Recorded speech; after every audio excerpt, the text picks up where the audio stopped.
Yes, everybody. How are we all doing? Hope everybody's all well. And yeah, is there a lot to talk about? There is. There is. It always is the same in January. We've got the transfer window going, which is quite quiet, I must admit. I don't think we're going to see many big deals happening. Talk about Arsenal v Man United, where even against Inter Milan, I was already thinking of the United game. I think this is massive Sunday. I really do. And I think we know what Man City will do on the weekend. They're definitely going to beat Wolves at the Etihad. And people say it's not always guaranteed. Well, this one will be. They definitely will beat Wolves. And I've got a feeling they'll beat them quite comfortably, to be honest. So Sunday, excuse me, we are going to be only 4 points in front of City. But just bear with me a second, people. Just bear with me a second. Where are we? 1 second. Why has that not happened? Yeah, I think it's going to be. Um, I don't know about the weekend. I don't know. We'll just make sure this has gone through. Just bear with me a second. Yeah, right. Yeah, Sunday. Big up to Chris Welsh. Good to see you, my guy. Hope you're well. Go and subscribe to Chris Welsh, people.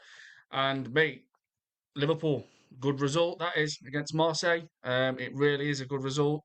Um, where we're going, where we're going. Let me just go back up.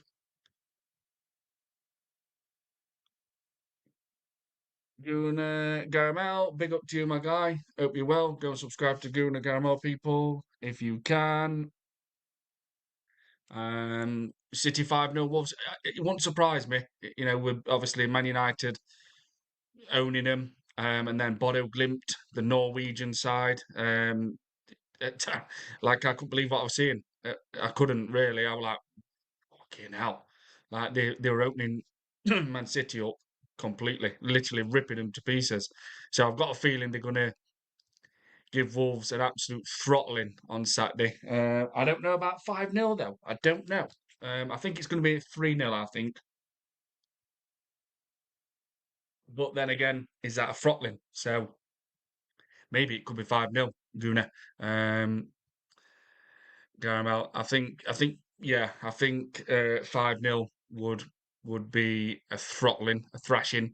Because when you say 3-0 to me, I think that's like a good result. You've won comfortably, but I don't think it's a thrashing. Um, That's just me. I think when you get to the four, that's when to me becomes a thrashing. AJ, big up to my guy up well. Both Gabriel Jesus and Victor Gyokeres must start Manchester United. Simple as that. I would want that in a 4-4-2. Yeah, same here, mate. But no matter what we always ask, we never see that different formation from Arteta. He just, it's just a 4-3-3. That's all it is. But yeah, like try something different. You know what I mean? I would even go for that and or play Jesus left wing, like Victor Gyokeres up front, and keep Saka on right wing. That could work. But I bet he's going to play Trossard. I think he'll play Trossard. Um, Donald Durant, big up to you, my guy. How do you do? I'm good, thank you, Donald. Hope you're well. Only Chris Welsh. Only if Arsenal could play like that all the time. I know. This is what I'm saying. I just want to see it more often. I do. I just want to see that free flowing, that fast passing, the intensity, the urgency. I just want to see it more from Arsenal because I know when we do see it, teams will just struggle to handle us because how good our defense is. Like I keep mentioning that our defense takes care of itself. We've got a world class defense. We've got the best centre back pairing in world football with Gabriel and Saliba. When we just, that switch goes like it did against Aston Villa in second half, Bayern Munich, Inter Milan, Tottenham, now obviously Inter Milan, sorry, Bayern Munich, Atletico Madrid, Tottenham, now Inter Milan, Aston Villa second half. It's too much for teams. It is too much for teams. It really is. Um, so right, where are we? AJ the board, but you can easily go 4-3-3 with Victor Gyokeres 9 and Gabriel Juice left foot. Yeah, AJ, absolutely, mate, absolutely. Donald Trump, I used to be subscribed to you, but somehow unsubscribed now. I don't know. I don't know, Donald. Um, no worries, mate. Anyway, it's not me who's it's the person who subscribes or unsubscribes. That's it's up to you, brother. Only Chris Welsh, it was our strongest lineup available. Salah was back in the lineup. Yeah, it was one of our best performances of the season. Yeah, really good performance, man. Like going to Marseille winning is difficult because the fans alone, and De Zerbi, a good manager. But 3-0, real good result that is. It's a very, very good result. Um, and I keep thinking with Liverpool, like, is that switch going to go where they go on a run and start battering teams? And I just keep thinking it, and then it don't happen, and then it does. I've still got a feeling that they are going to put a run somewhere, and I think the attack has started to click a little bit more. Florian Wirtz is playing a lot better. Um, Gakpo obviously comes in and he gets his goal sometimes. He's not a regular starter. Ekatike, not having the best form at the moment. Salah's back. I've not looked for a bit when Isaac's back, but I've just got a feeling with that.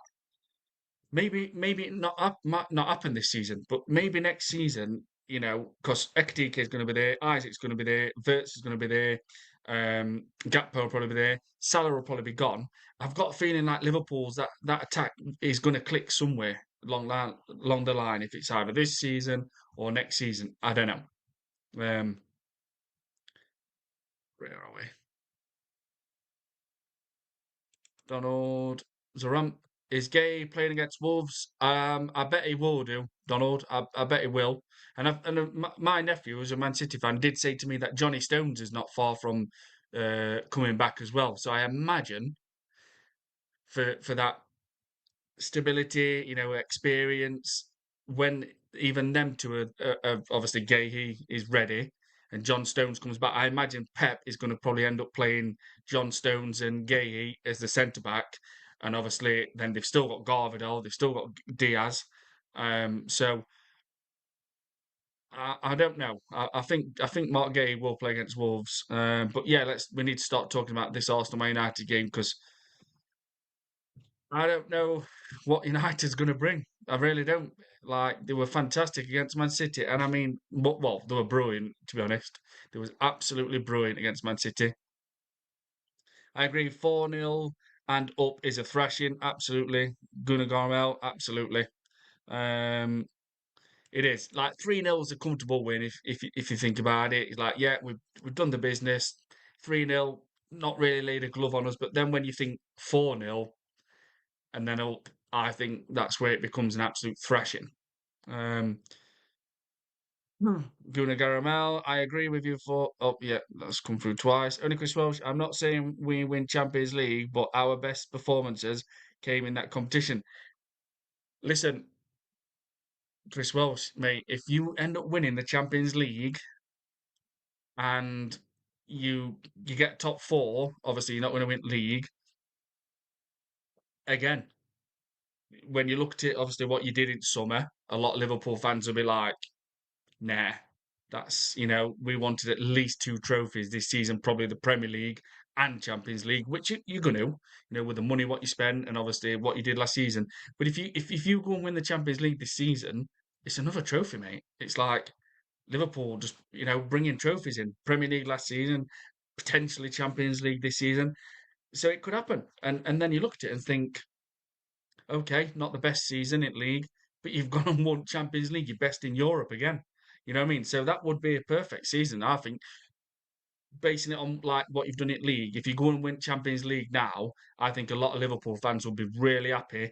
And then you look at Arne Slot and you think, hold on a minute, that guy's come from the Dutch Eredivisie, managing Feyenoord before obviously AZ Alkmaar, Go Ahead Eagles.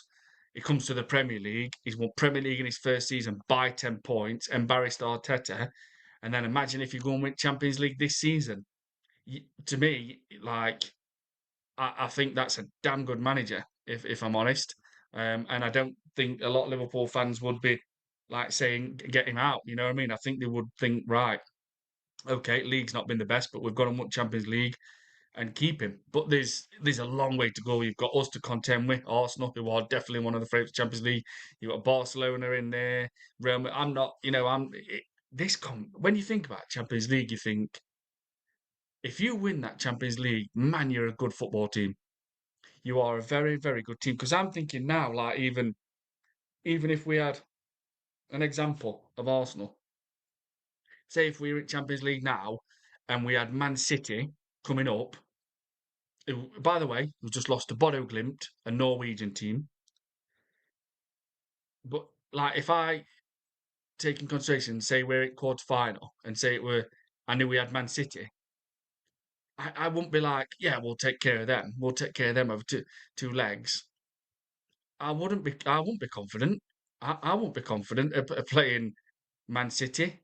Um, Regarding the defence, like I keep saying million times, sorry, I'm very confident. But overall, if City put one of their best, I'm just an example, best performances in and kept a clean sheet with what they can do up front, then this is how it is now. Well, like football, you've got to like judge it and think, well, Arsenal's defence is brilliant, one of the best in the world, if not the best centre back pairing with Gabriel Saliba.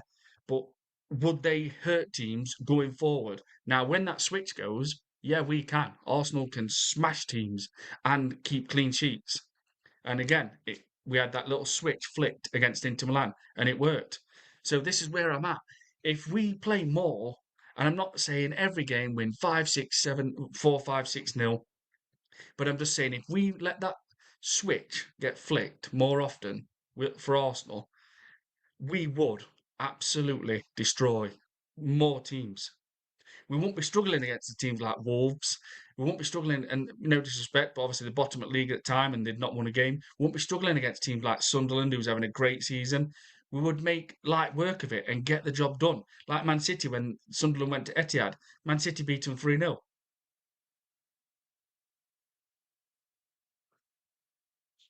Now, I know at the Stadium of Light, they're very good. They are. But it's just sometimes when I go back to it and I think, why can't we play like that a bit more? Now, we're going to obviously talk about Arsenal, Man United. Hope everybody's good. I hope everybody's doing well. And please do smash up the likes and subscribe. I think I'm 4 away from 650. Which again, we aren't going into too much from doing YouTube for 1 year. And I didn't do any lives until like I think I started in January. I didn't do any lives until like 2 or 3 months after because everybody knew it was for some reason it would not work. It would not work. And I've took like a 2 month break just before Christmas. So I'm really appreciative of the numbers I've reached. And obviously some people's got loads more numbers, but I'm really thankful that I'm heading towards 700 in a year. And like I said, in that time, I didn't do any lives for a long time, no shorts, and then just before Christmas, I took 2 months off. So maybe I might have had more subs. I don't know. I don't know. But I just want to say thank you very much for everyone who watches the channel and subs to the channel. Um, yeah, Sunday. It's good to have a dilemma. It is good to have a striker dilemma. Um, Let me just see if I've missed anyone's comments here. Win the Champions League. Chris Welsh, it was a Premier League or Champions League. We needed to win with the money. Yeah, absolutely. Spent as much. FA Cup is a trophy too, but that's not enough for money. No, it's not. Not for Liverpool now. Not when you just want league. You're going to want to win the Champions League or even both, the Premier League and Champions League. That's, yeah, like FA Cup. And I love the FA Cup. I really do. But there's you think right, you must win the majors, you must win the big trophies. Because Welsh best teams don't normally win Champions League. We won it in 2005 with an awful team against that unbelievable AC Milan team. Yeah, you did absolutely. HJ, big up Rich, big up to my guy. Hope you're well. Good to see you, brother. Ryan the Arsenal fan. Hello, everybody. Ryan, hello, my guy. Hope you're well. Ryan the Arsenal fan. I was Arteta out. He is not playing good football, but right now Arteta is top 5 managers in the world. Um, I don't know how to. I know what you mean. And I know what you're saying. Like top of the Premier League, top of the Champions League, semi-final, Carabao Cup, still in obviously FA Cup, which has just got going. But I have to disagree because I think if you say top five managers in the world, well, I can say straight away Enrique, Inzaghi, Conte, Flick, Pep. There's five. There's five. Angelotti, six. Um, Trying to think if there's any more. Xabi Alonso. I mean, you know, we by Leverkusen, so there's six. So that puts Arteta seventh at the moment. I'm trying to think if there's any more I can think. I've probably forgot one here and all. Where I'm trying to think if there's any more. So I've just gone to seven. Um, I'm gonna have to say, like people might not agree, but how can you not bring Arne Slot into this? He's won the Premier League in his first attempt in the Premier League. So there's eight. I think it's eight. So I would say because the other day I'm going to contradict myself here because I did say he's not in top 10, but when I think about it, I am going to say because I mean, can you mention if you mention Klopp, there's another one, but they're not managing. Do you know what I mean? They're not day to day. They're not. So Thomas Tuchel. I mean, could you because he's still managing. Obviously, he's not managing at club level. This is tricky. This is I can see what people say when they say like he's in top five, but I've nearly put him to number 10. Um, yeah,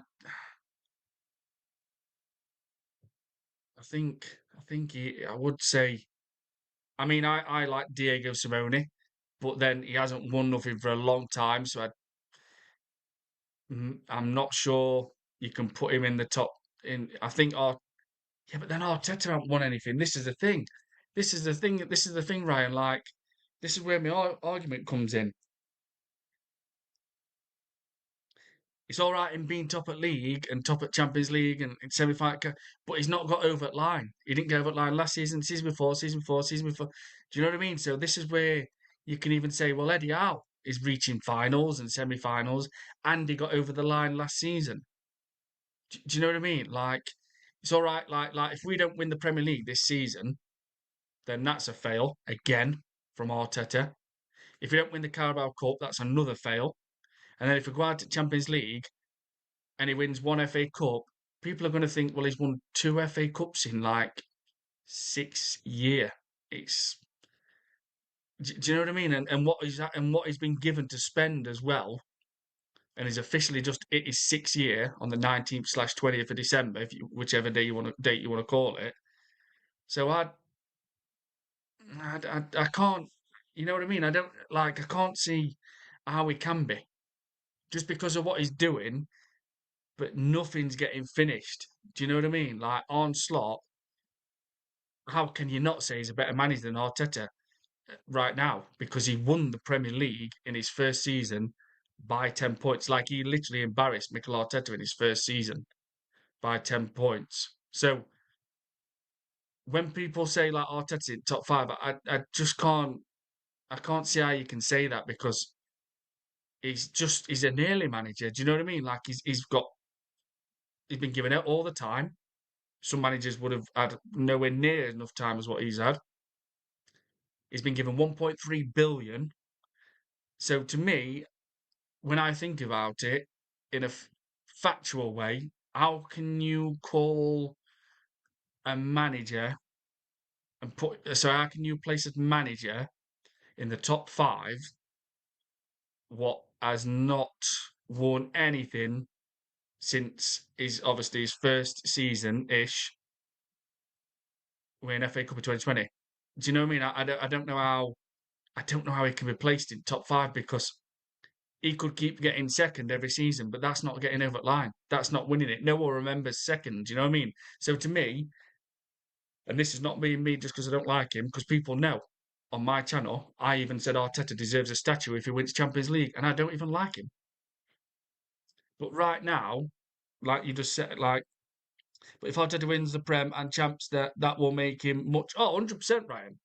If Arteta, if Arteta, mate, if Arteta wins that Premier League, let's just say Premier League, not Champions League first. If Arteta wins that Premier League, he will be again. Everyone knows I don't like him for things he's said on telly where he's actually had to lie to try and cover himself. Um, and we know that were a lie when he told PSG when he told female reporter second leg at PSG or Enrique and the PSG bench actually said Arsenal played better. They never said such thing, so he just lied on TV. So I don't like him. But if he wins Premier League, um, yeah, absolutely, he goes in top five managers in the world as it stands. And then if he wins the Premier League and Champions League, Mikel Arteta, and again, this is who I am as a person. People, everyone thinks I'm just all negative, negative. Well, if you watch more on my channel or whatever, and listen to me sometimes a bit more, I will praise Arteta and criticise Arteta, and I'll praise Arsenal and criticise Arsenal. And if he wins the Premier League and Champions League, Mikel Arteta will be probably classed as I would top three managers in the world. Yeah, and I would even put him as no.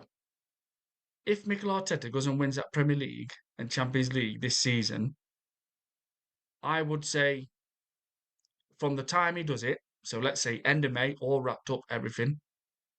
I would even say, off my own back, right now, Mikel Arteta is I'm not say from overall because everyone know you can't be stupid and think overall because he's not won enough. But as it currently stands, if he wins the Premier League and the Champions League, come end of May, I would say Mikel Arteta is the best manager from this on this day right now in the world because he's gone and won a Premier League and a Champions League, which is so freaking hard to do. It's very hard to win a Premier League, but obviously other managers have done it. Onslaught's done it already. But I would. If he goes and wins Premier League this season, the Champions League, I would say right now, at the end of May in 2026, Arteta is the best manager in the world, and he would deserve a statue outside the Emirates Stadium. And that's me saying it, and I don't even like the guy. So it just shows I will always admit to things when they right need praising, etc. So there you go. Yeah, I would. I would. But right now, is around number 10 for me because one trophy, one FA Cup, that's not good. Hansi Flick at Barcelona has won four trophies in 2 seasons. Do you know what I mean? Very young squad when he first took over. Had Cabrassi playing at centre back, a young guy. Then he got a massive injury. Baladi got injured. Frankie de Jong picked his normal injuries up, what he does every season. Lewandowski picked his injuries up. Um, so, they had a lot of players injured. He took over a young squad and he won the treble with Barcelona his first season as a flick. And he nearly won, obviously, the Champions League and he's won a trophy already this season. I can't remember if it's Copa del Rey. Can't remember. I can't remember now. But he's won four trophies in 2 seasons. So when you're talking about Arteta, even right now being in top five, he's just a nearly manager at the moment. He's top of Premier League, top of Champions League, semi-final Carabao Cup. Obviously, FA Cups have started. So it could go trophyless again. And then you'd be like, wow, this guy can't do it. You know what I mean? No matter what he has to spend or whatever. But if he goes and wins Premier League and Champions League, as from the end of May, you would say Mikel Arteta from today, he is the best manager right now in the world. And I'll agree with you. I'll definitely agree with you. And he deserves a statue. If he goes and wins Champions League for Arsenal, he deserves a statue outside Emirates.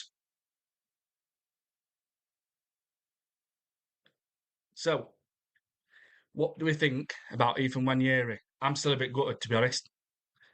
I know people say, "Oh, well, he needed game time. He needed game time." Yeah, I think he did, but I think we might need him. I think we might need him because Max Darwin. I'm not sure how much game time he's going to get when he's back and having an injury like that, where he's missed about, let's say, is it a couple of months or something like that? He could struggle. He could, his bones probably won't be fully developed yet.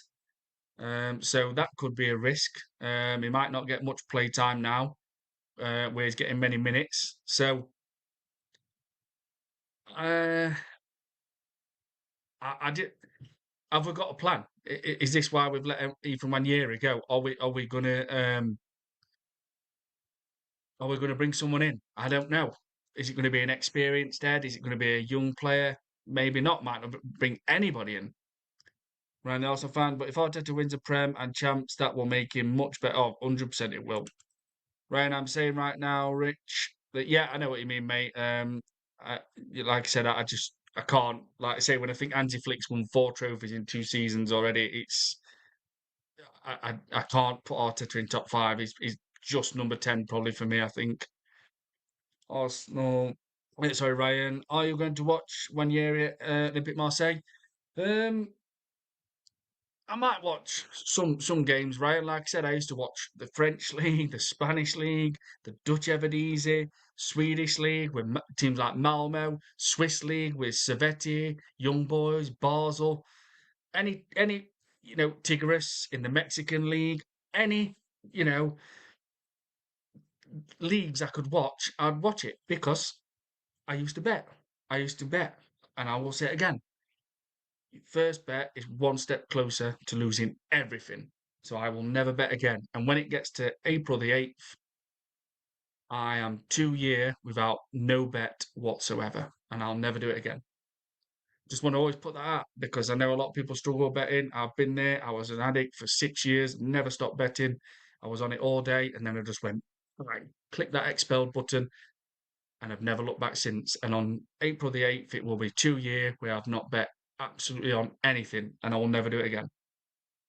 AJ the World, Ryan, he can't be top 10, even even he hasn't won in his 6 years. Ryan, I'm sad he left, but I'm happy for him. Yeah, I'm happy. AJ the World, Rich, so glad you got yourself off the bets. Yeah, cheers, AJ, man. I just used to do it. Like this is why I know like Tigris, Pumares, who actually I think Aaron Ramsey went to in obviously Mexican like Tigris, Pumas, Servette in Swiss league. I forgot some teams, Malmo in Swedish leagues, you know what I mean? But I know I used to be literally on it all the time. Like I'd be watching the Mexican league early hours in the morning. Obviously for us, but for them it would be about 9 o'clock, 8 o'clock. Um, and that's where I know like the teams from. Do you know what I mean? Like, and I was on it. I was constantly on it. I would be telling people, "Oh, you need to. I'm betting on this. This is happening now, Brazilian league," and they were like, "How do you know this? How do you know these teams?" That because you know under bad circumstances, which it was, you get to know them. You get like on weekends sometimes I'd be like, "Oh, 2 o'clock in the morning, Tigres, obviously Mexican league, Pumas are playing. You know what I mean? You'd get to know it. You get to know it. Brazil, Palmeiras, Vasco da Gama. You would. Cruzeiro. You'd naturally be knowing it, and it's an horrible feeling. It's a place where I never want to go again. And like I said, your first bet is one step closer to losing everything. It's all right. People saying, "Well, you just have a little bet. You might win. You might." One bet is that's all it takes because once you win, and I'll admit I won a lot of money. I won some big numbers, but you don't win anything, people. All you do is just put it back. You will never beat them. You will never beat these betting companies. They will always beat you. They'll beat you up there, and they'll beat you for that. They will beat you, and they say, "Oh yeah, we're protecting people." That's just to cover their own back. Betting as they say, it's a mugs game. It's a mugs game. That's why they're million billionaires and you're not. Do you know what I mean? It's just people say, "Oh, it's just for fun. It's just fun." Yeah, it is. But there's no fun about it because once you bet, you're giving money to another billionaire or millionaire to make them even richer. So that's how I see it. Your first bet is one step closer to losing everything. And I have done it for 6 years. So I've lived it, breathed it. I know like all the teams all over the world, like I've just been mentioning in. Like people who say, how do you know Tigres in Mexican League and Servette? It's because you come across it, you do. Lion City Sailors, I think it's in Indonesian League or something like that. I might be wrong. Um, you naturally, and you think all that time you waste on that. Do you know what I mean? Like knowing all these teams, and yeah, you build knowledge, and that's why you used to. Can't even call it win no more. I used to on some days take a bit of money off obviously Sky Bet, and it were only football. I didn't do anything else. So do you know what I mean? Like you never win. You just give it back. It's like a loan. Do you know what I mean? So yeah, I try and get it out there. I want, because I know these people what will suffer and struggling and struggling and struggling to stop and stop, and you can stop. I did it for 6 years solid, and one day I just went bang and pressed that expel button for 5 years, and then April the 8th, which is not far away, it's going to be 2 full year where I've put any single bet on. I'll never bet ever again. And I only used to do Sky Bet, and it was just football. I'd never go into a bookies. AJ, I'm so glad you got yourself off the bets. Cheers, brother. Thank you, AJ. Yeah, I just want to try and raise awareness, man, because I know these people all over the world what's struggling, and it becomes a dark place. And I have been there, and it's horrible. It affects you, it affects your family, it affects your mind, it affects you financially.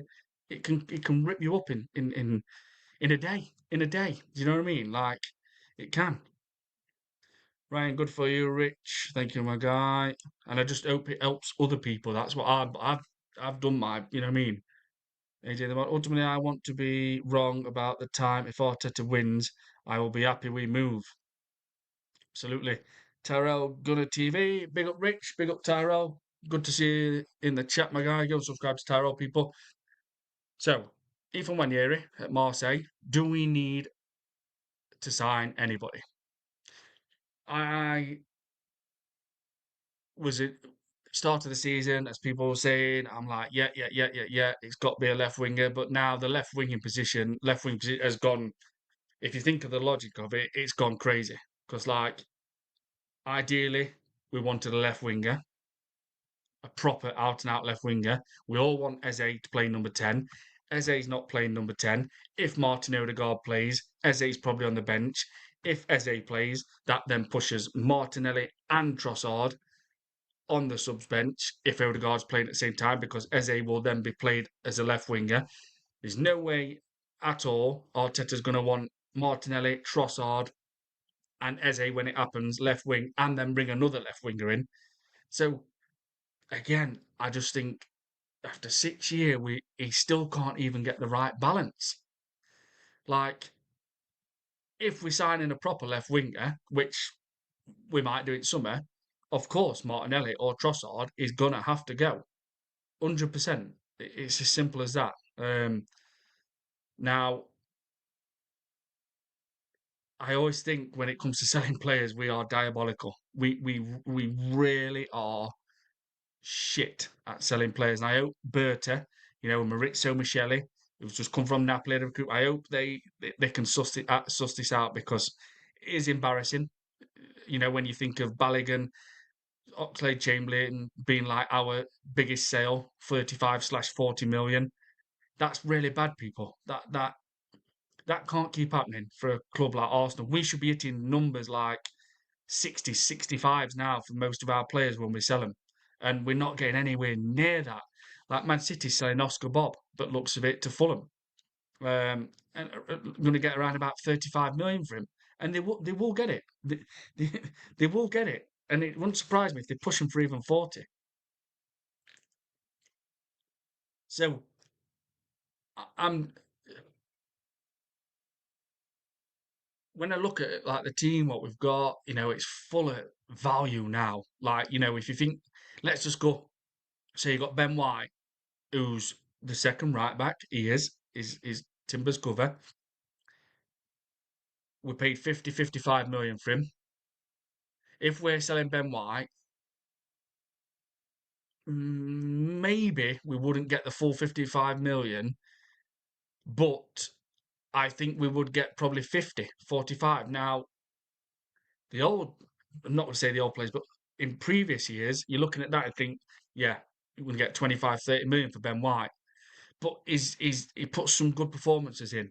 And I keep saying this, all you need to do as a player is play let's say 8 to 10 good games, your valuation skyrockets.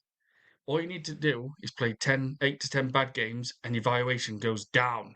Like, for example, look at this Mane from Wolves.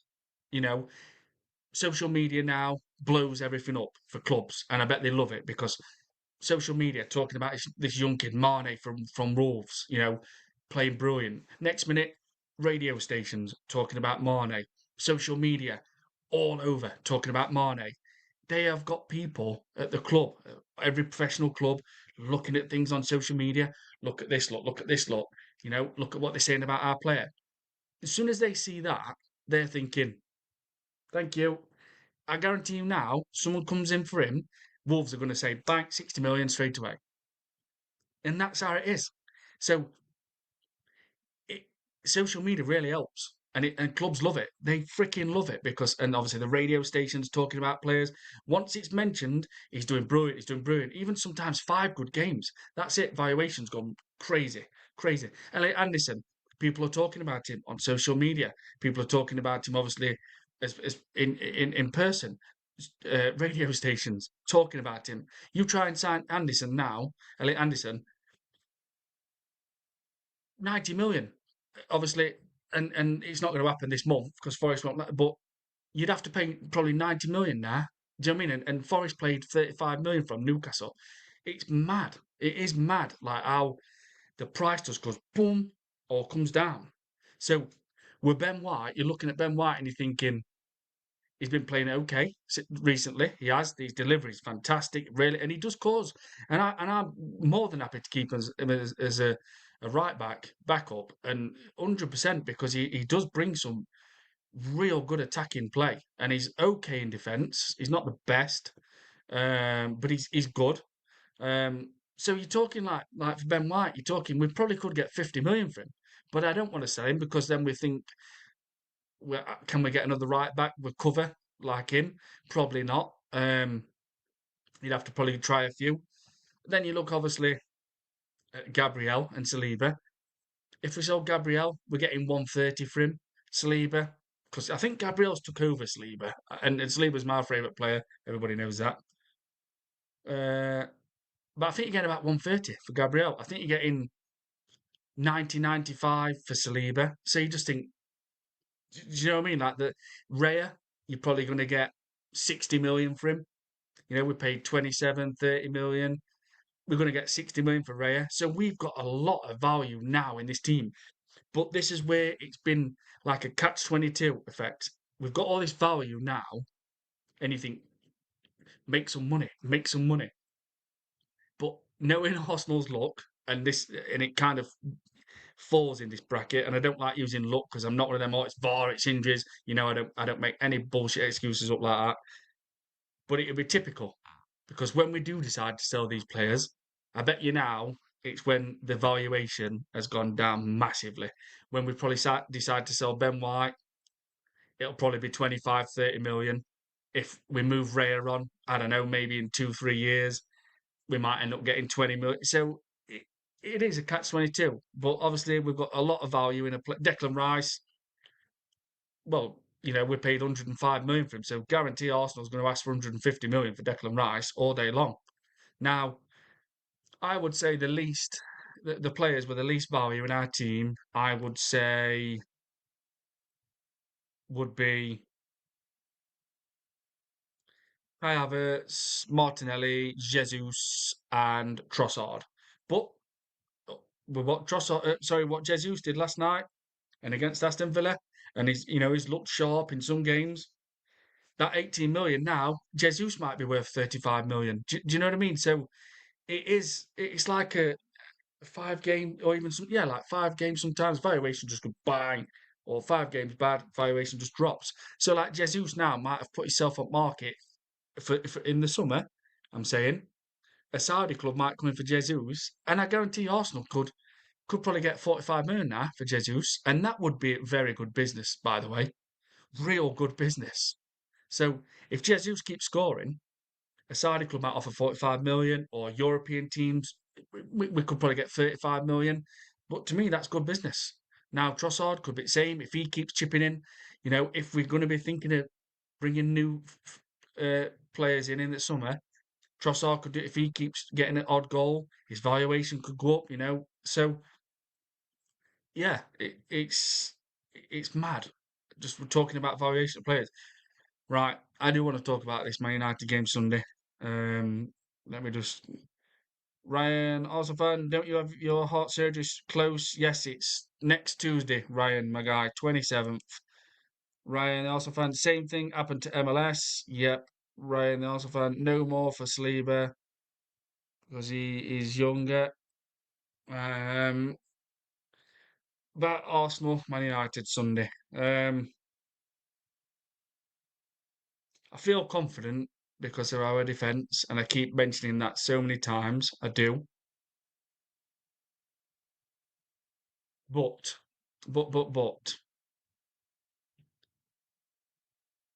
it's just if Man United bring that confidence where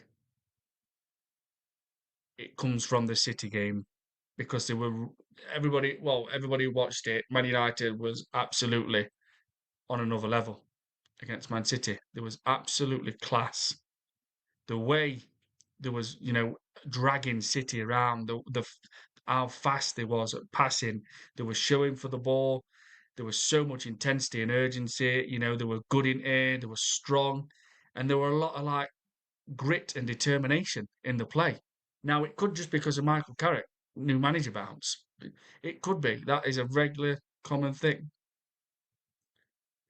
but they do turn up against big teams.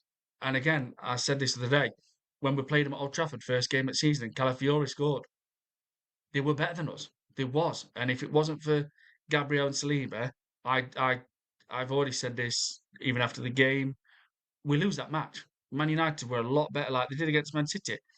They weren't as good against us than what they were against Man City, but they were better than us on the day. The way they played, they were faster, the intensity, urgency. They were stronger than us. They were better than us in air. But Calafiori scored, and in typical Arsenal fashion, with how good our defence was, we got the win. So I think on Sunday, it's when you think of Mbemo, Cunha, Ahmed, Dorgu, they are rapid people. They really do cause a lot of problems. The way they interchanging all the time. Dorgu's bombing down line, and Ahmed is very very fast with his feet. And he against United last season at Old Trafford, he was so quick on his feet, and he literally put Thomas Partey, who I don't even like to mention on this channel no more, put him on his arse. Um, and I just the way I looked at that, I don't know. I just looked at that Man United team against City and I thought, fucking hellfire. They attack like lightning, and I don't think they're going to be scared to do it. Now we might pick them off, we might, but it's what Arteta does. This is the thing: is he going to wrap them up in cotton wool? Is he just going to go for the draw straight away, or and play too defensively and not go at them? Do you know what I mean? Not really show that, yeah, you're on our backyard and we're just going to throttle you and go for it. Because against Liverpool in that second half, it literally looked like we was away at Anfield. They were passing ball around us as if to say, "Come and get it, then. Come and get it." Do you know what I mean? Like they were literally owning us, in like teasing us, inviting us to win ball back in our own yard. And if they'd had Ekatike that day, Liverpool, not to mention Salah and Isaac, Liverpool would have beat us.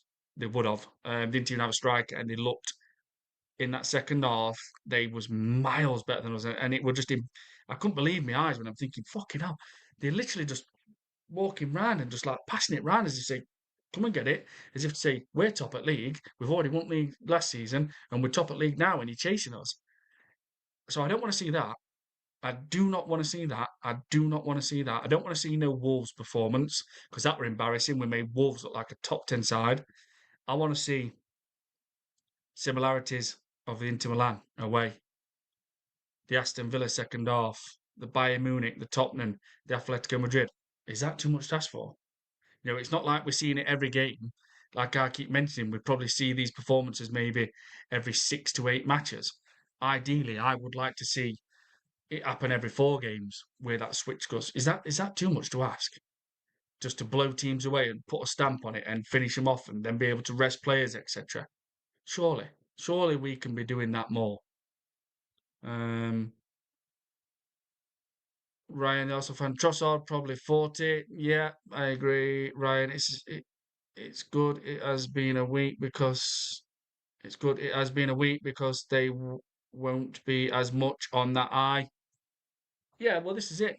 This a perfect example of Man United when they played us at Old Trafford, first game at season. They were really brilliant, like I've just said. Then they went to Fulham week after, and I think it were a draw, and they wasn't that good. So United are hot and cold, and they have been for a long time now. Or as Michael Carrick changed that, because people might not agree. Some Man United fans might not agree, but personally, I believe Michael Carrick is a Man United legend. I do. I really do. I do think Carrick is a Man United legend, and he was a very, very good footballer. Very good. The way he could just ping that ball and pass it, his shots were fantastic. So I, I don't know. I'm going to be annoyed if we drop points in this game because I know City are already going to close that gap to 4 points when we play them. When we play Man United with 4 points, that's it. Because Man City are going to beat Wolves. Everyone knows that. They're going to be so pissed off. Marmoush is back as well now. It's another player they got back. Obviously, Semenyo couldn't play. Um, so on Sunday, I think Man United are a team where they've got no fear. To be honest, I don't think they're scared to go at teams. I don't think they're scared to attack. And I believe if we play too slow and a bit lackluster, and and keep everything nice and tight, they're going to come at us. They will come at us. And Michael Carrick, he's going to be in their heads saying, "Look, this is Arsenal. I've had many battles with Arsenal over years. I've played against them for West Ham. Obviously, played against them for Man United so many times." He's going to be telling them all about Arsenal. Trust me. He's going to be telling them all about Arsenal to bully him, to rattle him. Now, I will admit, excuse me, this in a week Arsenal, no more. This is not the Arsenal where you just bully and just run all over us when you've got Gabriel, Saliba, Declan Rice, Victor Gyokeres, Timber. This is not either maybe Capi or Calafiori. I don't think they're going to be ready. Or Miles Lewis Skelly, even he's fierce in his tackles. This isn't a weak Arsenal, no more. So they won't be able to just bully us. At Old Trafford, they were stronger than us. I will admit that they were. Um, but on Sunday, I think it's going to be a good game. And I don't know what I'm going to predict. I'm not sure. I'm not sure. I think, see, this is where I'm at. When I just think defence, yeah, we'll win. Game's done. I have no problem against anybody in the world. If I just think of the defensive side when it comes to Arsenal, yeah, we've won. We've won. That's where I'm at. And it's a good feeling because I've not been able to say that for a long time. But I'd like to be saying, well, we'll kill teams off and all. We'll attack them, destroy them. We'll be clinical. But when I think of that, I'm thinking absolutely not, man. How can you? We haven't seen it nowhere near enough this season. Basing it on obviously Inter Milan last night, well, Tuesday night, sorry. Yeah. So that's where I'm always at now. My prediction with Arsenal. Defensive side of it, absolutely. Don't matter who we play, we will beat them because we will either draw with them. Sorry, we'll either, it will be a close game and we'll nick it by one goal, or we'll just not concede and we'll score. Um, but I think on Sunday it's going to be tricky. I'm hoping with this is what I'm saying, people. Like after that Aston Villa game when we played it second half, you would think surely we will be absolutely brilliant against Bournemouth on that Saturday. On that following Saturday night, after playing Aston Villa in week, surely we're going to be brilliant against Bournemouth that Saturday night. And we was nothing like it. We didn't look anything like it, what we'd just done against Aston Villa. You know what I mean? In the second half. And so that's why I can't always say, yeah, I think we're going to be brilliant. I think because I don't know what's going to turn up. And I keep saying it. I believe we are where we are majority of the time is because how good our defence is. Because no one can sit there, and if you are, you're lying. No one can sit there and say every single game, more games than not, that Arsenal are brilliant. They're so attacking, the urgency, the intensity, the passing is so fast. They're showing for the ball, the interchanging up front. Nobody can sit there and say you see that a lot this season from Arsenal because we don't. And that is absolutely factually correct. We do not see that. Inter Milan, Bayern Munich, Atletico Madrid, Tottenham, Aston Villa, second half. So that's why people will not be confident in every game. But when it comes to the defensive side, I'm more than confident of Arsenal winning every game. So I just wish there were a bit better balance because in the 97-98 Invincible season, I used to, I remember, I remember the Liverpool game at Ivory. They were 2-0 up against us. And I was working as a trainee chef at the time. Somebody came in the kitchen Liverpool fan, and they were like, Rich, yeah, with typical banter, you're losing 2-0. What's happening to Arsenal? It's done. And I just turned around and said, you won't win. And they were like, well, we're 2-0 up. We're 2-0 up. It's probably over. I says, you won't win. We'll still beat you. That's how confident I used to be with the 97, 98 invincible teams. That's what I literally said. You won't win. And they looked at me as if to say, of course we will, 2-0 up. We know we're Liverpool, decent side at time, Carragher, etc. Owen.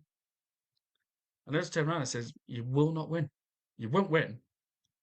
And they didn't. They didn't because I was that confident that we probably won't concede again. And we had so much attacking prowess, what could finish games off and be ruthless so many times. And we won. And I think that date was 4-2 to obviously Arsenal. Um, but like I couldn't say that now. Like if we go 2-0 down against a team which, again, throw it back to the defensive side, hardly ever happens. But if we went 2-0 down to a team, I wouldn't be thinking, yeah, we'll pull this back, we'll win because I will automatically be thinking I'm not sure if we're going to score, I'm not sure if we're going to score today because we've seen it so many times this season. So I think Sunday we need to be organised, which we will be, play well in defence, which we always do. Probably odd game, and I mean the odd game we don't. Um, but I think we've got to take the game to Man United. I think they're gonna come at us. I honestly do. Like they've got Cunha's back now. Um, sorry, Cunha's obviously back. I think Cunha had an injury, and Bemo's back, and he is a threat, and he will be able to cope probably with Gabriel and Saliba when it comes to physical side. Dorgu, Ahmed. I'm just what I've seen against Man City. They were lightning quick. Casemiro was literally at times looking like the Casemiro from Real Madrid. Bruno, which he embarrasses Martin Odegaard by the way, and he makes as a player. He's 20 times better than Odegaard. He's 20 times better captain. Maguire, he was up for it, a bit rugged. And Martinez looks like he's that rugged butcher, as they call him. He's not tall, but he looks like he's the old Martinez. So it's going to be interesting. It's going to be interesting. But either way, when that game starts, we're only going to be 4 points clear of Man City. And Aston Villa have got Newcastle away. So if Newcastle beat Villa, or which is a possibility because how good Newcastle are at home, or if Aston Villa draw and we win, then I'm gonna say, and people, oh, they were never in it. Yeah, they were, and they have been. Aston Villa are out of the title race. I believe. Now I've heard that they're looking at Mateta or Tammy Abraham. Now, if they get Mateta, that could be a very good signing.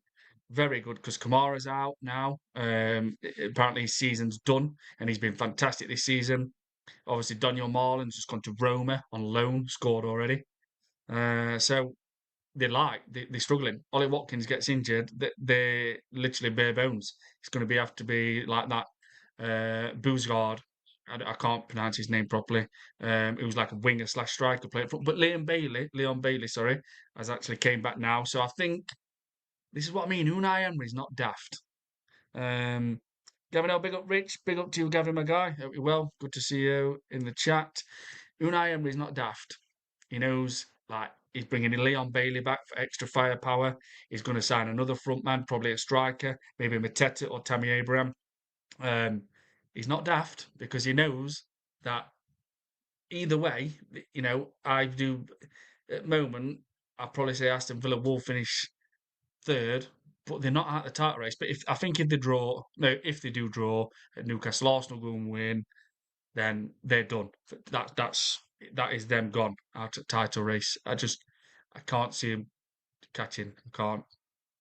But they've been brilliant. Like they've even been playing Lindelof at back.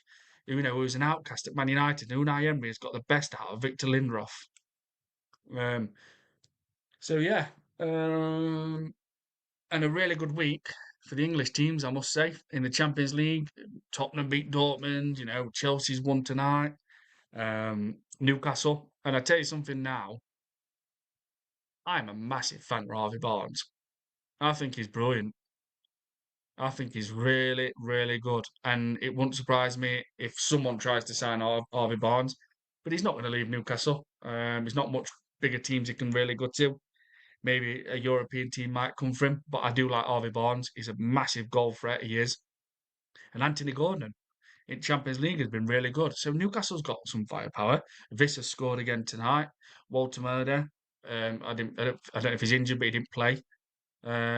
So I do like Newcastle.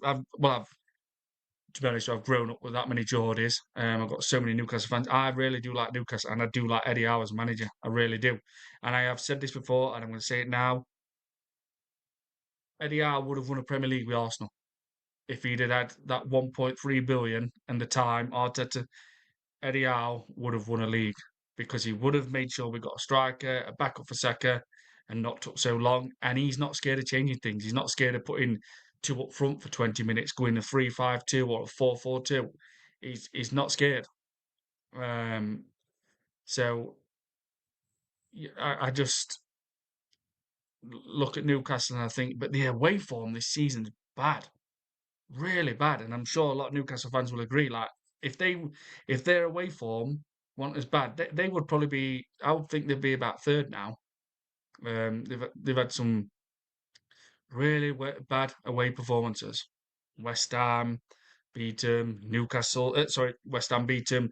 Just drawn to Wolves away. The home form is completely different. Yes, we beat him with the Gabriel last kind of minute. Newcastle beat him in cup, but they really are good at home. But the fans are fantastic. Like I said, I have grew up with that many Geordies, and Newcastle fans are absolutely brilliant. Absolutely. Um, so in all, a good week for the English teams. Very good week. Um, Obviously Aston Villa play tonight now, I can say. So this is where I'm at now. Or even do you know what? I'm even seeing people. mentioning on Twitter that we look like we could do quadruple. I don't think any team, to be honest, will ever do quadruple. Now obviously it's there and we're in all competitions, but so are Man City. Do you know what I mean? So are Man City. And like Chris Welsh said, Liverpool could win Champions League. It's not like they haven't won it before. Do you know what I mean? And they could. They really could. And I just think when you think of Champions League, it is one hell of a hard competition. It is a real hard competition. When you think of the teams, the Real Madrid, Barcelona, don't ever write Man City off, Liverpool, you know, Paris Saint-Germain, Bayern Munich, Real Madrid, it is hard to win. So I think if you win that Champions League, you are the best team in Europe, and no one can take that away from you.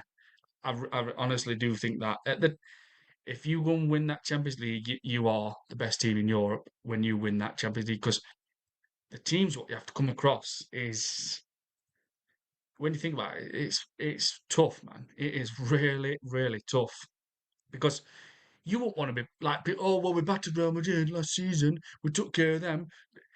If we had Real Madrid in quarter final, I would not be confident because I wouldn't because of what they can do going forward. And I'll mention it again in defensive side of things, on the defensive side of things, confident against any football team. Well, but going forward, I'm not because of what we have seen a lot this season, where we have been so boring, diabolical in some games, and I mean diabolical, like the Liverpool second half, like literally looked like we were at Anfield. They were owning us. So I don't know. Is what would you do? You think Champions League is going to be harder to win, or the Premier League? If we're gonna, what would you say is the hardest? I I don't know. That's probably for debate. Would the Premier Is the Premier League harder to win than the Champions League? I'm not sure about that. Let me know what you think in the chat. Is the Premier League harder to win than the Champions League? Eros, Mikel, Stubborn Smoke Prick, Arteta, yes, SSP, big up to you, Eros, my guy, well, Eros, the boss, big up Rich, big up to you, Eros, my guy, Gavin L, saluting Eros. Yeah, that's a tricky one, man. I don't think anyone's ever asked me that, neither, and I've never. Is the Premier League harder to win than the Champions League?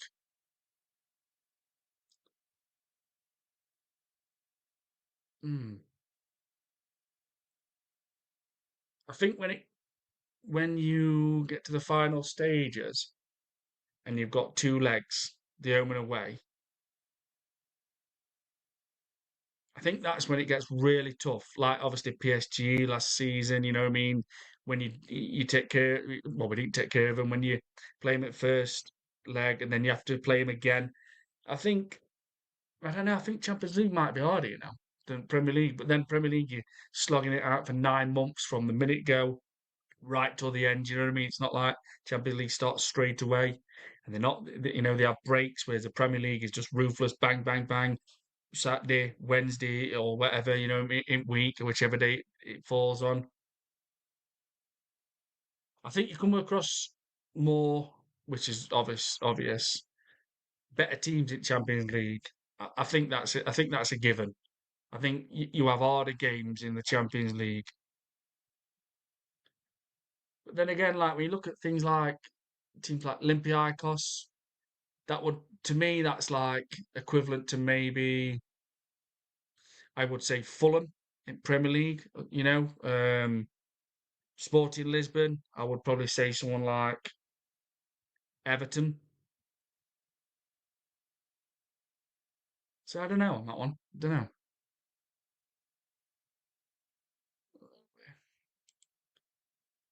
Hey Ross, big up Rich.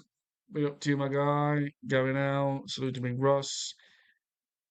Ross, the boss. Gavin L, my brother. Big up every time. So I want to know now.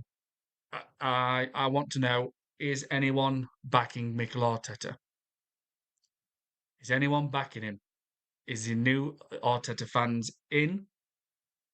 Is there more out? Is there some Arteta fans undecided? Which, not sure. We know Khalid obviously backs him, but we love him in the chat because Harry, he just don't speak like some come in chat and it's so immature, etc. So who's Arteta in? And I'm going to do about another maybe 10 minutes, I think. I'm still well. I don't really use that word Arteta out. I just say I don't like him. Um, because there's no point saying Arteta out because there's not a chance Arteta is going to be sacked by Arsenal right now. And as we know, he might not even get sacked if he goes trophyless end of season. They still might give him more money and another chance. So let me know, and please do smash up the likes as well, people, and sub to the channel if you can.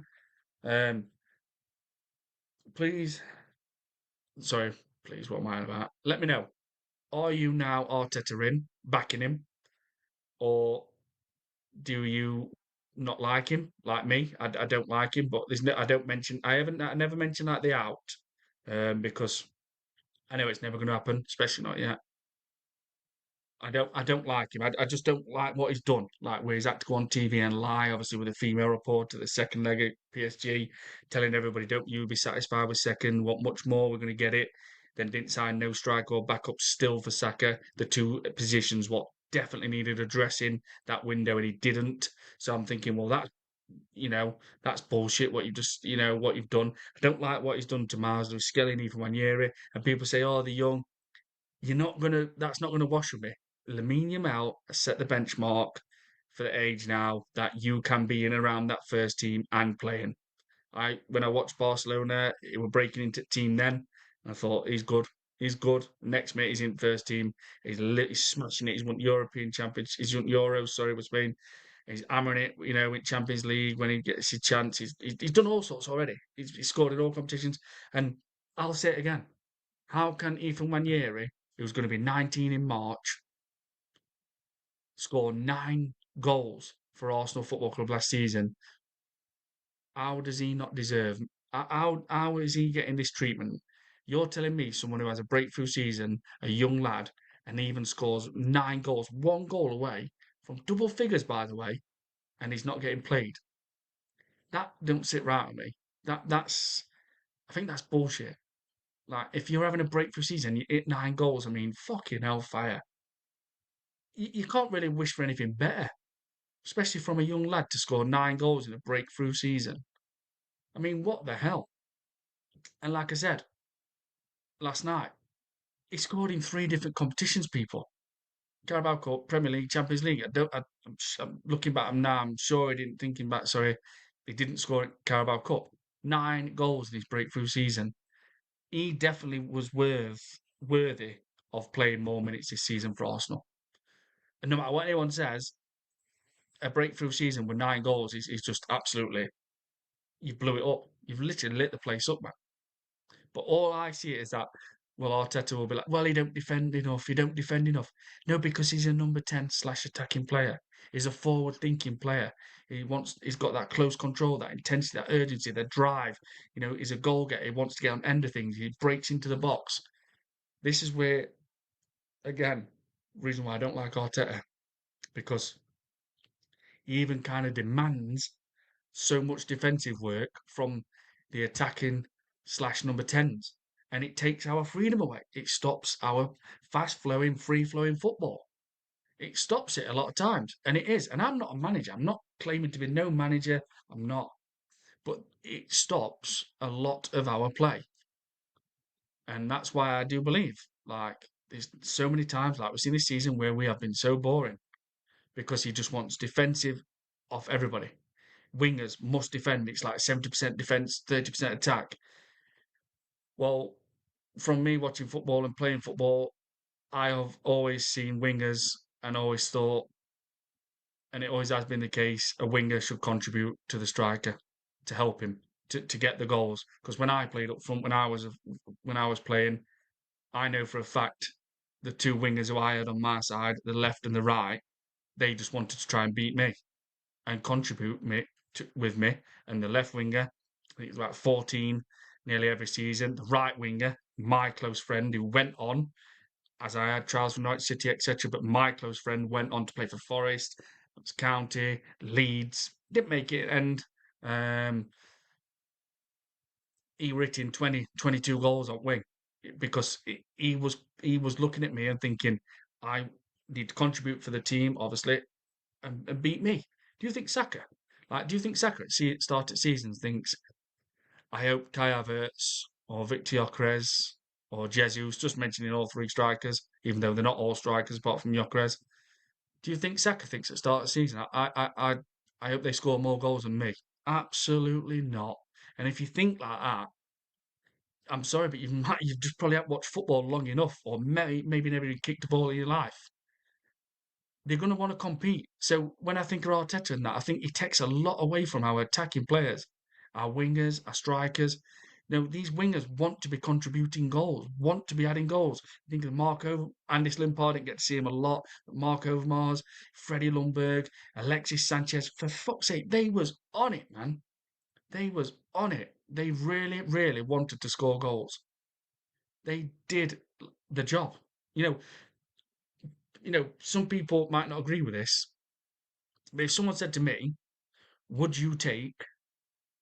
I'm not even going to mention Robert Perez because if anyone don't agree, then that would just be, I don't know. I don't think there'd be a word for it. But if someone said to me, would you take Alexis Sanchez today in his prime when he were at Arsenal over Bukayo Saka? I'm all day long, all day long, because I think Saka, fantastic player, he can be world class on his day, but Alexis Sanchez is just him. He has just got that power, that touch where he nudges it out to his feet and smash. He'll break into the box. If he's running that wing, he's gone. He's going. He's got so much tricks. What we used to see at Arsenal, he could go left and or feint his body to go left and go right. He was good in freaking air as well. He'd be on end of it with volleys. Now I know Saka's a bit similar, but Alexis Sanchez in his prime at Arsenal, I'm taking him over Saka today. And maybe people might not agree. But I think Saka is good and he can be world class in his day. But Alexis Sanchez was he was just a match winner for me. I think he was class. Um, Wayanka, hello. Please review maybe lineup for Arsenal. Well, I don't know where that is, Wayanka. I don't know. I can't see anything. I don't know. Um, if you're on about for the Arsenal v Man United game. Um, so, yeah, I mean, because you just think how many attacking players we've got now, we should be seeing more. We should be seeing more goals coming from these players. We should, and it's crazy when you think like you can't even imagine one of our attacking players slash striker hitting 12 Premier League goals. You would have never said that about Arsenal for years. Never. Like I'm having Adebayor in his prime over, and I'm a big fan of Victor Gyokeres, but right now it looks like he's struggling with the Premier League, but also Arteta's not playing for his strength to his strength. Sorry, but I would take Adebayor in his prime and Alexis Sanchez in his prime over Saka and Victor Gyokeres right now, and I mean, Robert Perez. I mean, God, he's a fucking Arsenal legend, man. And so is Lexis Sanchez. Um, so I just think there's a big problem. I honestly do, and it's annoying because the attacking talent what we've got, it's not the best. It's not. It's not. It's not the greatest, But we've got a lot. We've got a lot now, and I do believe that Arteta is the problem for this. I honestly think he wants too much defensive work from the number 10, left winger, right winger, and attack and strikers. And how I've watched football since I've been watching it, 34 year, played it, for uh, well, high level for 7 years. Um, the wingers, man, the wingers. It used to be 70% attack, 30% defense. You have to help back as a left winger and a right winger. That is your job. That is your duty. You have to help back. You do have to up and down, up and down, up and down. But to me, Arteta just looks at our wingers and thinks, I want 70 or 80% defensive side, 20 or 30% attack. And I've always been, brought up with the winger has to contribute and chip in and score goals and help the fucking striker. Do you know what I mean? Like it used to be amazing watching Arsenal. It's like you think Henri's bagged next minute. Oh, Freddie scored, and Freddie, well, left wing, right wing, number 10, Freddie's got ready, is everywhere, and that is true. Comes on against Manchester United Sunday afternoon, red running through his ear, red hot day. I remember it Sunday afternoon, thinking, who is this guy who's coming on? I think about 3.5 million from Swedish league. I can't. Is it Elmstead or Ellsberg? I can't remember. It wasn't Malmo. And everyone thinks, who's this? Next minute, ball over top, bang, chips it over Peter Schmeichel's head. Arsenal win 3-0. And we're like, who is this guy? Next minute, what a player. I take him over all day long over Saka. All day long over Saka. Not a question. Um, so it were amazing, like, the 97, 98, the Invincibles, just thinking, oh, you know, Henry scored, Freddie Ljungberg's chipped in, or Robert Perez has chipped in. Do you know what I mean? Like, it would, obviously, I'm not just using 97, 98 with Robert Perez. I'm on about, let me change that to who I believe was one of the best wingers the Premier League's ever seen, the Flying Dutchman, Mark Overmars. What I mean, some people don't even know Marco Mars is. He's an Arsenal legend, people. He was absolutely rapid, and obviously 97, 98. The FA Cup he scores against Newcastle, him and Anelka score, and that nod down with his head against Man United. I think it was Saturday morning at Old Trafford, puts it straight through Peter Schmeichel's legs. I mean, stands there with yellow shirt, blue running across it, JVC. Just, I mean, it were fantastic. Like to see our front line scoring, scorer, striker scoring, then the wingers would score, and Mark Overmars was quality. He was absolutely brilliant. And I only mentioned this other day. He were only at Arsenal for 3 seasons. Him and Petit signed. Petit, Monaco, I think it was, Overmars, Ajax, and from 97 only till year 2000, and then they both left just in 3 years. Both went and signed for Barcelona, and they're club legends. They are Arsenal legends, and some people don't even know about them. Some people have never even heard of Petit and Overmars. You know, so I do believe Arteta's took that away, seeing our strikers score and score goals and the wingers score. I do believe he has. So it's a damn good job. It's a damn good job that he has brought a brilliant defence to this football club. Because if he hadn't, I think we would be right at that table. I honestly do. If Arteta hadn't brought the defence what he had, I think we would be way down table. So on that one, with Arteta, yeah, hands up. He has brought a fantastic defence to this club. Over years, he's built it and he's brought it, and it's very good. It is. It really is good. But I just wish we could see more attack, man. Because it's there. Like again, into Milan overnight, it's there. We're so fast and free flowing when we want it, but it just feels like Arteta stops it. Abdul, how are you, my guy? Good to see you, brother. Big up Rich and the chat. Big up Ab. Hope you are well. So, do we do we need to sign anyone in January? I don't think many clubs are going to go for it really in January. I don't know. It could go crazy at last week or last 2 days or on the day, as we know.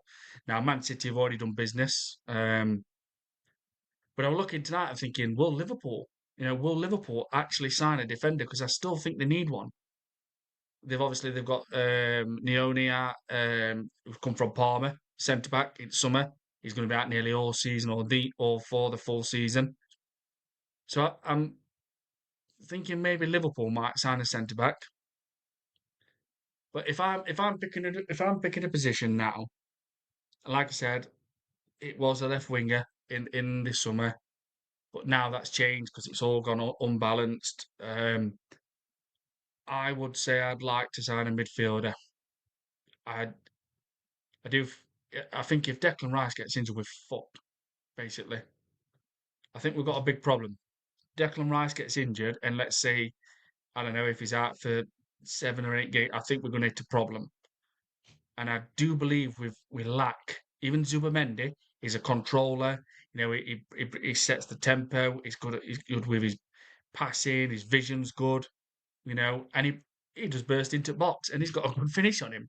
You know, if you think that goal against Leeds, I think it was. Yeah, I think Zubimendi. Yeah, two. Victor Gyokeres two. Um, or it might have been Timber against Leeds. Timber two. Zubimendi. Victor. No, I think Victor Gyokeres scored two. But anyway, that volley. I think they were against Forest. I can't. Forest or Leeds. Zubimendi's got a good finish. But I think we lack a bit of muscle. I think we need that tall powerhouse. Someone like Fofana, who used to play at Monaco, who I think has gone to AC Milan now. I think we need a bit of steel, a bit of power, a bit of muscle. Because Norgard, you know, he's not rubbish. He's a captain for Brentford. He's been playing at Premier League, but I don't think Arteta really rates him that much. He says he does, but he does that with a lot of players. He does. Um, so if I were to pick a position to sign somebody this window, I would say a midfielder, someone with that strength, that power, who can burst forward. Now, obviously, the obvious choice is going to be Adam Watton, Anderson, but that ain't happening. Not in this window, and I think Watton might end up at Man United. So I would look for a ball breaking powerhouse, someone who's tall. Do you know what I mean? Someone who's just got that bit of steel and power. But I don't think they will. I'm not sure we're going to sign anybody in this transfer window. I'm really not. So I don't know. Now I don't think it'll be a massive loss if we don't. But then all I've got to think about is, well, let's just hope Declan Rice don't get injured. Otherwise, it could be a bit tricky. So I'm going to end it on there, people, in a minute. After Watton will probably leave Palace. They are. Absolutely. Crystal Palace are literally Glasner's going, Mateta's going, and Watton's gonna go. You know, they've got Saar. I think it's gonna be like we've seen Palace, FA Cup, excuse me, Community Shield, yep, won the first trophy. But I think it's gonna all end up in tatters, like you said. But I think they are, man. Like they've got Jeremy Pino, who've just signed from Villarreal. He's a good player. Will he stay? Do you know what I mean? Chris Richards, good player. Mitchell, there's LaRue at back because Chris Richards, Mark Gay, and LaRue. I think I pronounced that LaRue's name wrong, but that's been a good solid three. And obviously now Mark Gay is gone. I think Chris Richards might be looked at. Um, yeah, I think this could see a big exodus for Crystal Palace. I really do. There's going to be a lot of teams looking at, and the thing is as well, like you just say, Ab, you know for a fact Crystal Palace, Steve Parish, and I think they've got a bit of American owners as well. They ain't turning money down for like 50s and 60s and stuff and that. Obviously, we've took Eze off them. Michael Elise's gone. So they've done well. They have to be where they are. They really have. And they've had a good start at season, but they're really sliding now. Um, but it's going to be more. Like I said, Watton, they're not going to turn down. They're probably going to get 60 million for Adam Watton. Maybe I think it is. I think they got a release clause in his contract actually. Mateta, I don't know what they're going to get for him, but it's going to be a decent amount. And anyone like if someone comes for Chris Richards or something, they're gonna just put 50s and 60s on the head. Do you know what I mean? They're literally gonna just put a price tag on the head, which is quite high. Um, they are. It's gonna be beneficial for the club for the money because they're not gonna turn it down. But I believe the fans are gonna be really annoyed because they're like thinking, what if we just start going? What if we just start going back down to fighting relegation? Because right now, Palace are a good team. They've got some good players. And Watton will probably be, yeah, um, looking like Leicester. I mean, it depends. It depends who comes in. I've heard that Lampard, they like Lampard, obviously Coventry City's manager, that they looking to replace him with Glasner if he goes. But losing Mateta, that's big. That is big. So I don't know. Have Palace turned a new court? You know what I mean? Are they different to what they used to be? Will they not fold completely? But sometimes you've got no choice. Do you know what I mean? Crystal Palace might not have no choice. They might end up losing all the players and it just be too much. And it's all right saying, yeah, they've made 50 off him, 60 off him, 7. They might not be able to buy him. They might never get another Adam Watton for 3 years or so. They might not find another Mateta. They might not get another Chris Richards. You know what I mean? They've got a lot of assets where teams are going to knock on the door. And that will be the case, 100% definitely. They could, like you say, they could lose maybe 5 players from now until summer. Um, you just don't know. Because look, like Mateta's already, he's thinking, I can play at an high level. And I like Crystal Palace to produce some good talent, you know what I mean? But he's looking already and thinking, well, I can play for Aston Villa, you know. I can play for Man United. I can play for Chelsea. Do you know what I mean? Newcastle. I'm not saying he's going to get in starting lineup for everybody. I'd have him at Arsenal. I'd sell Kai Havertz in a heartbeat and bring Mateta in. I 100% I would. But it's not going to happen. So obviously, right, people, I'm going to wrap this up here. Thank you very much for joining. And hope you enjoy the rest of your evening or early morning, wherever you are. It's getting closer to the Man United game. It's going to be tricky when I pick my team with this. I don't know. It might. I always want a different formation, but it's never going to happen. It's always going to be a 4-3-3, and I absolutely hate that formation. But I guess it's working at the moment. Bless up, everybody.